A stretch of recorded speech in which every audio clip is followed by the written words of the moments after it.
is to turn off the connection, the USB connection, and there's a prompt that is on the digital recorder that asks you, do you want to disconnect, and you can.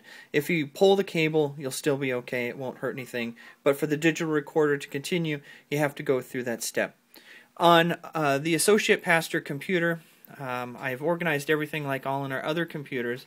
Open up the multimedia folder, and the file that we'll be using is called Audacity. And Audacity is a free editor that allows us to import and export audio files. It's great for making MP3s or converting waves over. All I have to do is drag the file over. Once I've moved the file into the workspace, you can see that it is set up as a normal wave. And what's really great is if you're editing down a worship service, I can find where the dead spots are.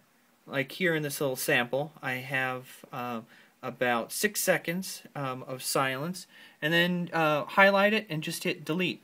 I've taken that out. This is great if for Christmas we're trying to get it down to an hour. You can take out some of what, like part of communion, if the music has stopped.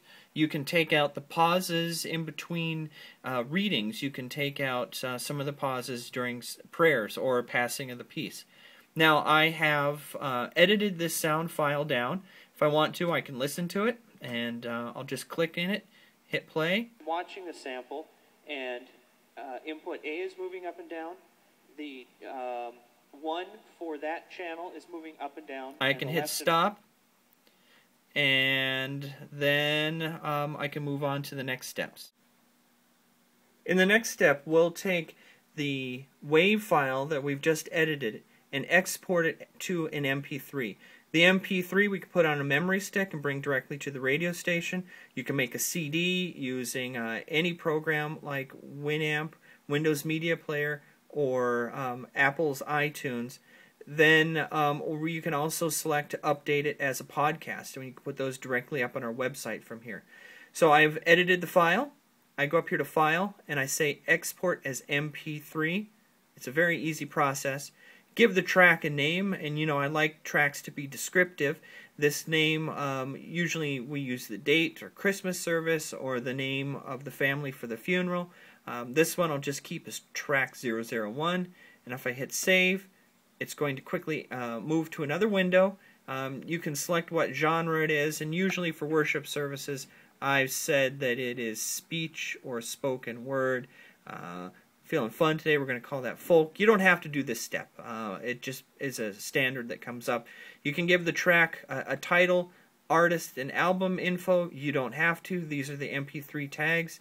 And if I just select OK, it exports quickly, and I can see that it is popped up on my desktop as track 001 MP3. From here, you can take it as a memory stick.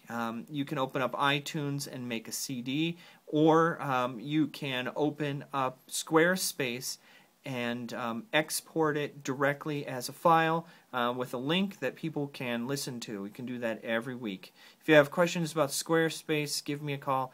If you have more questions about using Audacity or the digital recorder, I love Messiah, and I'm always ready to help. Thanks.